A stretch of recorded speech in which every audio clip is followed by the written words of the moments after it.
Analysis in football. The way it affects football is by it improves it. The way it improves it, it identifies the strengths and weaknesses in football of an individual and a team. So you can watch the game. The way you can watch the game is by Skycam.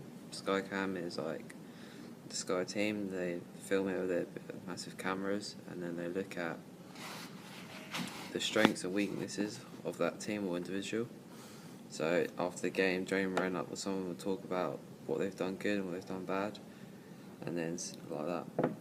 The way the team can look at it, they can look at it the next day and discuss how they can improve it. So they can say what training methods they can do. They can say how can they do better on that specific thing they did bad on. Another technique they can use is GoPro. It's like a camera not inside the person, but like on the person. So like it will go around looking at it. They wouldn't use it in a match specifically, but they use it in training to see like how they're doing as well. So another way that video analysis improves is by you can bet yourself. So you look back on that video and you can bet yourself to what you've already done. The ways that it affects is you need the technology, so you need the cameras. You can go big or you can go small, so you can have just phone camera or you can have the big HD cameras, depending on how big the club is. So money is the effect. Clothing. Clothing in the recent years has got bigger. So brands are coming in like Nike, Warrior, Umbro, Adidas, all these big brands coming in. The material used is different now. They use like the silky stuff that cools you down and then you don't sweat as much. But that's the way how it's developed. It benefits it because you're not getting as much hot, you're not getting more flustered. It's cooling you down more, so you can be able to run more. That's the one way that it benefits the game. It allows players to move faster because it's less heavy. Better to perform in the rain because it's not like sticking to you and stuff.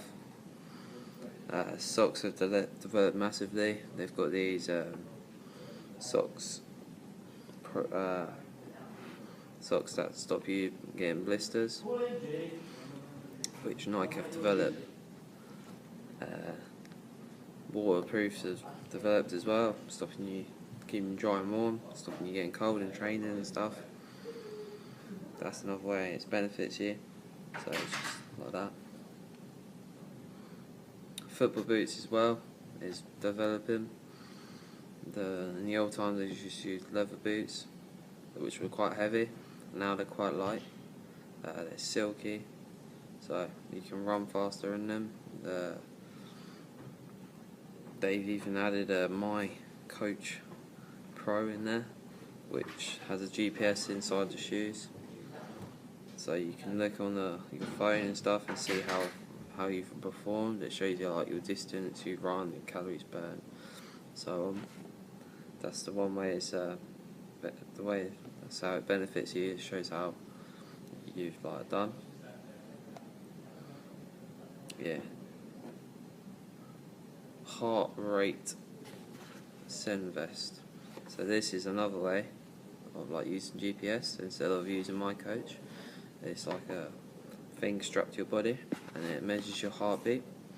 The way this benefits you is it shows your coaches or even shows you how hard you've worked on that session or match.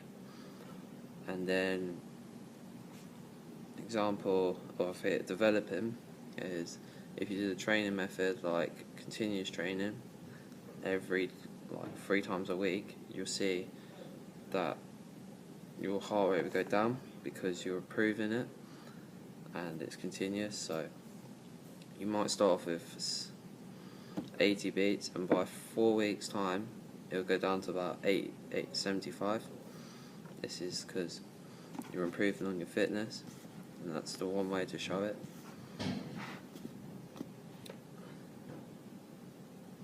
You can also show you stress. So if your heartbeat is boom boom boom boom boom, either shows you're unfit or you've got anxiety. So like you're stressed after, like during a game.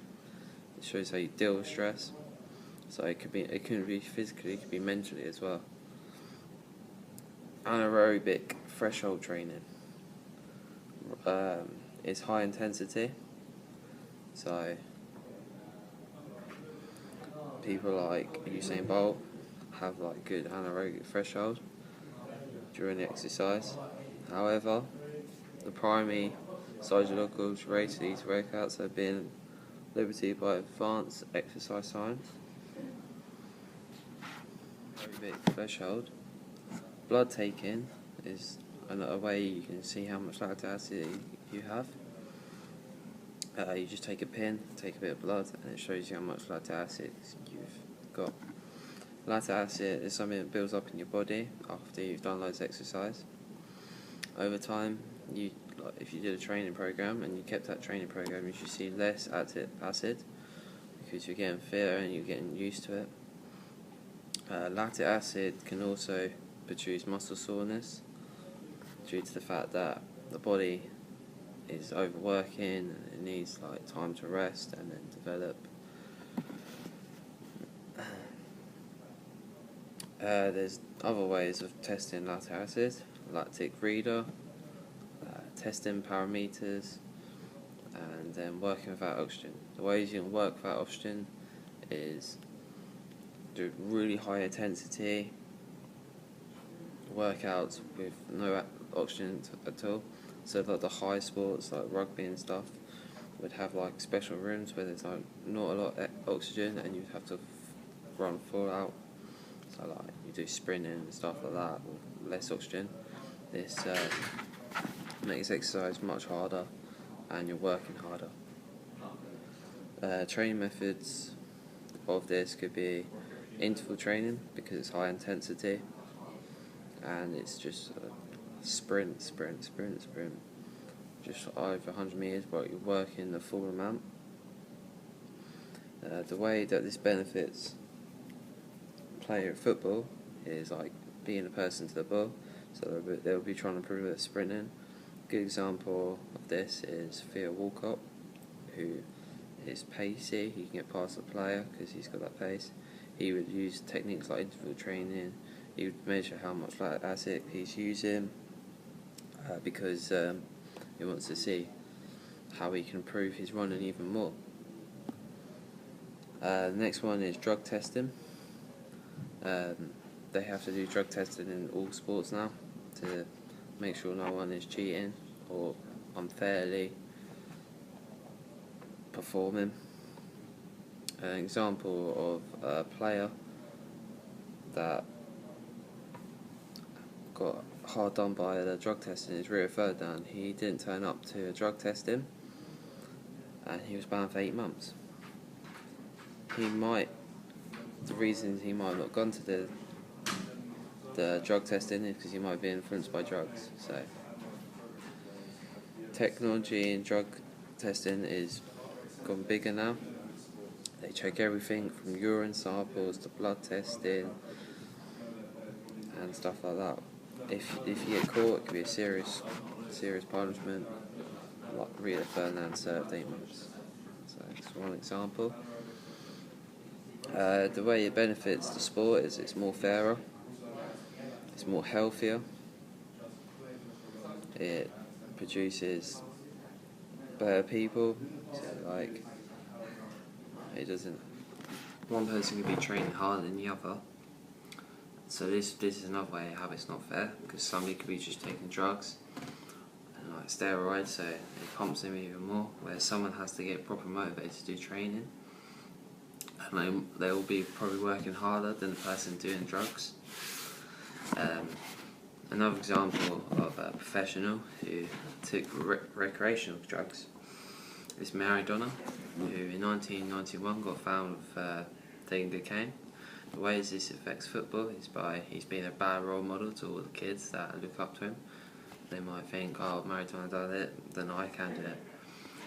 But the reality of cocaine is it can kill people, so, and it's bad for you, so they try and, you don't want stars like Maradona doing it, encouraging people.